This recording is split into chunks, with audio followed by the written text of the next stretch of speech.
গাড়ি গাড়ি কোথায় পেলে? কেন এই গাড়িটা তোমার না? এই গাড়ি আমার হতে যাবে কেন? এই গাড়ি তো আমার না, আমি তো রিক্সা করে দেখা করতে আসছি। সিরিয়াস তোমার গাড়ি নেই? এই হ্যালো, তুমি ইমন রাইট? হ্যাঁ কেমন আছো তুমি? হ্যাঁ, আমি তো ভালো আছি। আমি তো ভেবেছিলাম আমার বয়ফ্রেন্ডের সাথে প্রথম দেখাতে আমি হাত করব। ওয়েট, তার মানে আমাকে তোমার পছন্দ হয়েছে? হ্যাঁ অবশ্যই পছন্দ হয়েছে, তুমি পছন্দ করার মতো একজন মানুষ। আমি মনে মনে আমার বয়ফ্রেন্ড হিসেবে যেরকম ছেলে চেয়েছিলাম সেরকমই একজন তুমি। আমি আমার লাইফে তোমার মতোই বয়ফ্রেন্ড ডিজার্ভ করছি। কি রে, তুই না আমাকে বললি যে উনি আসলে একসঙ্গে বসে তারপর দেখবো রিলেশন করা যায় কিনা?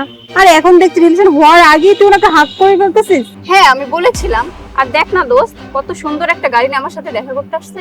আর হ্যাঁ, আমি তো এরকমই চেয়েছিলাম, আমার বয়ফ্রেন্ডের গাড়ি থাকবে, বাড়ি থাকবে, আরো কত কিছু। তোর একটা কথা আমি এখনো বলতেছি, তুই যে সিদ্ধান্ত নিছিস না এটা খুব ভুল হচ্ছে। কারণ তুই গাড়ি দেখে প্রেম করতেছিস, মানে এটা তুই না আসলে ভবিষ্যতে অনেক পস্তাবি, তখন না আফসোস করবি। আমি গাড়ির সাথে ডেট করতে যাবো কেন?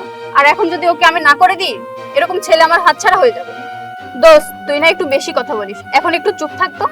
তো আজকে কোথায় ঘুরতে নিয়ে যাচ্ছ আমাকে? সারপ্রাইজ, এখন তো বলা যাবে না, যখন নিয়ে যাব তখন বুঝতে পারবে। Wow, I love surprise. তো কোথায় নিয়ে যাচ্ছ আমাকে? বাই দ্য ওয়ে, আচ্ছা এটা কি তোমার বান্ধবী? তোমার বান্ধবী যাবে না? না, গাড়িতে ওঠার অভ্যাস নেই, কোনো একটা অটো ধরে চলে যাবে। আর ওর কথা তুমি এত ভাবতেছো কেন? গাড়ি গাড়ি কোথায় পেলে? কেন এই গাড়িটা তোমার না? এই গাড়ি আমার হতে যাবে কেন? এই গাড়ি তো আমার না, আমি তো রিক্সা করে দেখা করতে আসছি। সিরিয়াস তোমার গাড়ি নেই? কি বলতেছো এসব? এত সময় পরে সে বলতেছো তোমার গাড়ি নেই? এই যে গাড়িটা, এই গাড়িটা তাহলে কার? আর এই গাড়িটার সামনে কেন তুমি দাঁড়ায় আছো? আশ্চর্য ব্যাপার, আমি একটা গাড়ির সামনে দাঁড়িয়ে আছে দেখে কি গাড়িটা আমার হয়ে গেল? তোমার আসতে লেট হচ্ছিল, এই জন্য ওয়েট করছিলাম। কি, তুমি একটা রিক্সা করে আমার সাথে দেখা করতে আসছো? তুমি কি পাগল? তোমার ধান্দা না আমি বুঝতে পেরেছি, এসব করে না আমাকে পটানো যাবে। আজব, আমি তোমাকে পটাতে যাবো কেন? তুমি উল্টা এসে আমাকে বয়ফ্রেন্ডের স্বীকৃতি দিয়ে দিলে।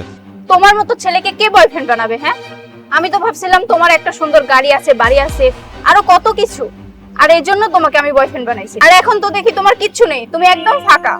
তোমার চেয়ে আমার আগের বয়ফ্রেন্ডই তো ভালো ছিল, তার কাছে অন্তত একটা বাইক ছিল। তার মানে তোমার একটা বয়ফ্রেন্ড আছে? একটা বয়ফ্রেন্ড থাকা সত্ত্বেও আমার সাথে তুমি ডেটে আসছো? কি রে, তোর বয়ফ্রেন্ড আছে আর তুই তো আমাকে আগে কখনো বলিসনি? আর তার থেকে বড় কথা হলো তোর বয়ফ্রেন্ড থাকা সত্ত্বেও কিনা তুই ওনার সঙ্গে ডেট করতে আসছিস। তুই না আসলে পারস বটে ভাই। হ্যাঁ আসছি, বেটার অপশন পারি কে না আসতে চায়। আমি তো ভাবছিলাম আমার আগের বয়ফ্রেন্ডের থেকে এ আরো অনেক বড় লোক হবে। তোরে না এখানে আমার সাথে আনাটাই ভুল হয়েছে। তুই এখন চুপচাপ এখানে দাঁড়ায় থাক। ও আচ্ছা, তার মানে তুমি মনে করেছো আমার গাড়ি আছে, বাড়ি আছে, এই জন্য আমাকে বয়ফ্রেন্ড বানাতে চেয়েছো? ছি, আমার নিজের কাছে তো নিজেকে লজ্জা লাগছে যে তোমার মতো ফট একটা মেয়ের সাথে আমি ডেটে আসছি। তোমার থেকে তোমার ফ্রেন্ডের মনোমানসিকতা তো অনেক ভালো। ও, তুমি এখন আমাকে এসব কথা বলতে শুরু করছো? বুঝতে পারছি, আমার থেকে এখন আমার বান্ধবীকে বেশি পছন্দ হয়েছে, তাই না? ও হ্যাঁ, তোমার সাথে এর সাথে মিলে গেছে, এখন তুমি ওকে নিয়ে ডেটে যাও। আচ্ছা ঠিক আছে, তোমার কথা ধরে নিলাম, আমি আপনার বান্ধবীর সাথে ডেটে যাব। এক্সকিউজ মি, আপনি কি আমার সাথে ডেটে যাবেন? হ্যাঁ অবশ্যই যাব, আপনি একটা রিক্সা ডাকেন তাহলে আমরা যাই। আর রিক্সা কেন, আমার তো গাড়ি আছে, ব্র্যান্ড নিউ গাড়ি। এই যে গাড়িটা আমার। কি, তোমার গাড়ি আছে? এই না তুমি বললা তোমার গাড়ি নেই?